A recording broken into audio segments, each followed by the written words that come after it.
Share பண்ண போகிறேன். இதுதான் எப்பவுமே நான் ரெகுலராக இந்த மசாலா வந்து ஃபாலோ பண்ணிகிட்ருக்கேன். ரொம்பவே நல்லாயிருக்கும். இது வந்து சிக்கன், மட்டன், அப்புறம் மீன் குழம்பு, புளிக்குழம்பு, இந்த மாதிரி நீங்கள் குருமாவோ என்ன குழம்பு வச்சாலுமே டிஃப்ரெண்ட் எல்லாமே ஒரே டேஸ்ட்டில் இருக்குது அப்படின்னு சொல்லி ஃபீல் பண்ணுறவங்க இந்த வீடியோவை மிஸ் பண்ணாமல் பாருங்கள். ஏன்னா இது அனைத்து குழம்புக்குமே நல்லாயிருக்கும். கடலைப்பருப்பு, உளுத்தம்பருப்பு, இந்த மாதிரி பருப்பு வகைகள்லாம் இதில் சேர்க்கக்கூடாது.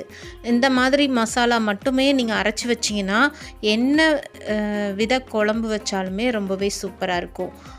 சோம்பு, சீரகம், கசகசா, அரிசி, இது 4 ஒரு 5 கருவேப்பிலை சேர்த்துக்கணும். அவ்வளோதான். இதுதான் மசாலா வந்து மிக்ஸ் பண்ண போகிறோம். இதுக்கு அளவு என்னன்னு பார்த்தீங்கன்னா 1 கிலோ மிளகாய், 1.5 கிலோ தனியா,